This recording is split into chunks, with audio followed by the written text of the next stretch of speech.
Now we are almost at the end of the boring stuff, I promise. In the next chapter, we'll be taking you on a short shoot outdoors and then in a studio with a model. So I promise both of which will be much more fun. But before we do that, we do need to talk about how to deal with copyrighted elements in your images. So bear with me. Now, the same way that photographers have their creations protected by copyright laws, so do other professionals. And when I say other professionals, sometimes that means corporations. So think of instance of logos and trademarks. They cannot be used by a third party without prior authorization from the copyright holder. This also applies to specific designs, of course.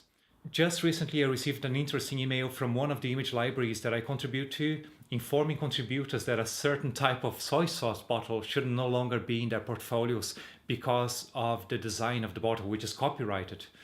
Whereas you might think that this is silly and over the top, copyright laws are the only reason why creative professionals can still make money. Copyright laws are there to protect your work from unauthorized users too. So all in all, it's a very good thing for creatives such as me and you.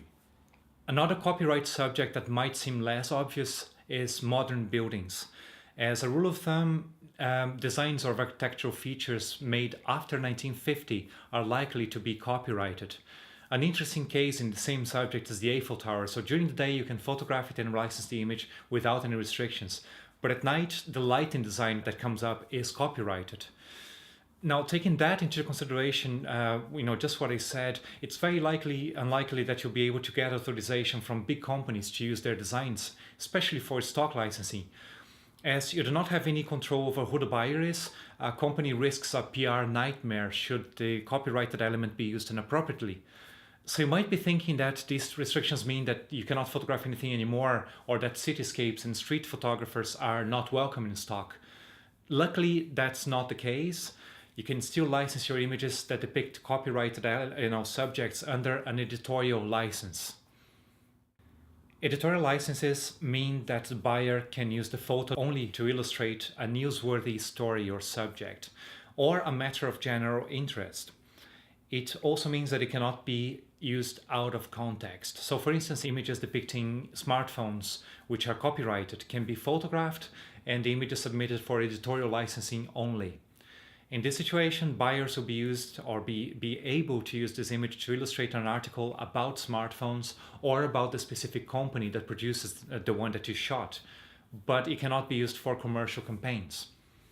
It is your job, not the agency's, to make sure that the editorial requirements are fulfilled.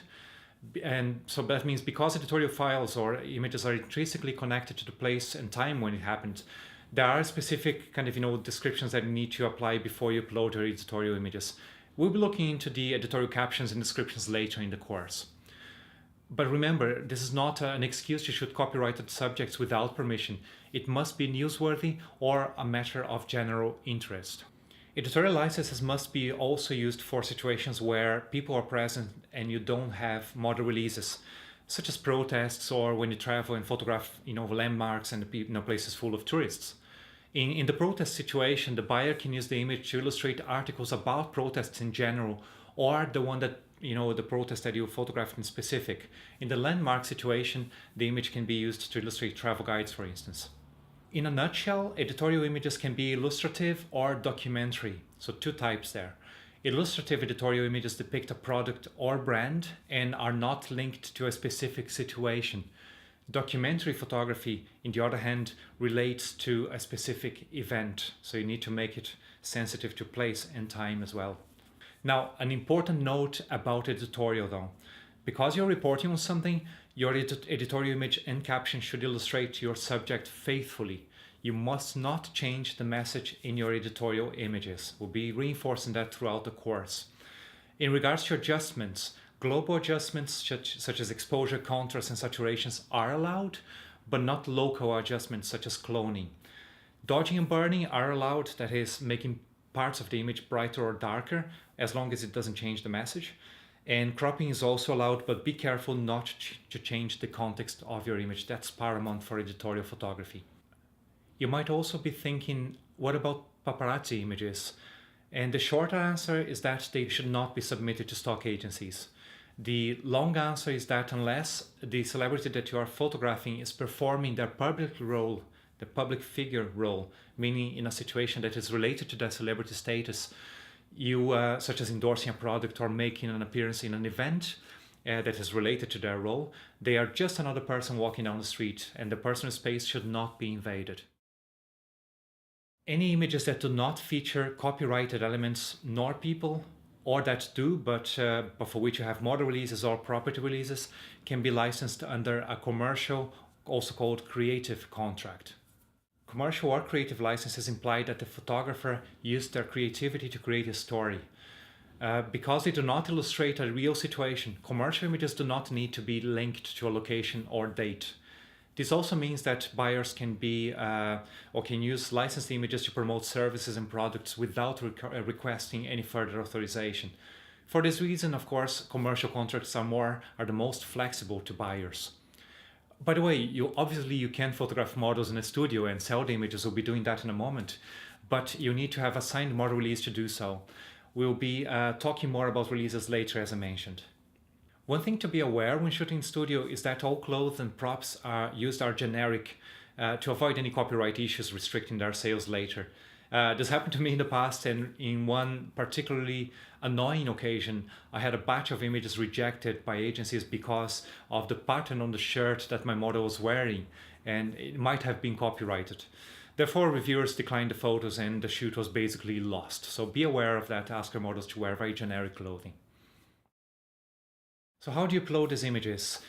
Well, it's a process that starts in the post-production element, and you need descriptions that follow a specific format for editorial.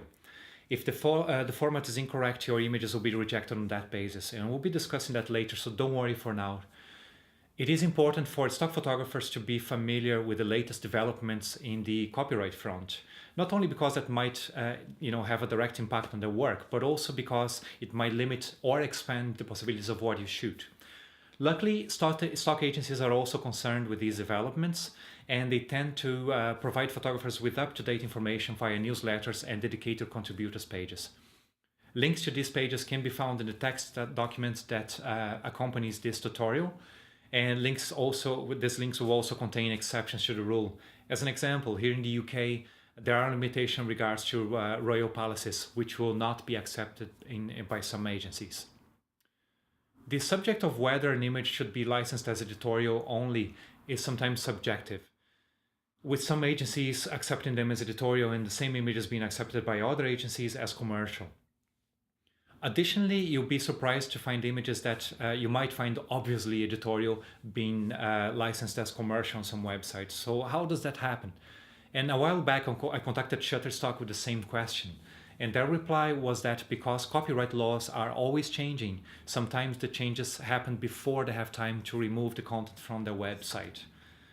This pretty much sums it up in regards to editorial and commercial licenses. It is a bit dry, as I said, but this information is crucial to all aspiring stock photographers. In the following chapter, I'll be explaining how you can obtain commercial and editorial images in the same place from the same subject. So see you in the next chapter, and it's going to be a lot more fun.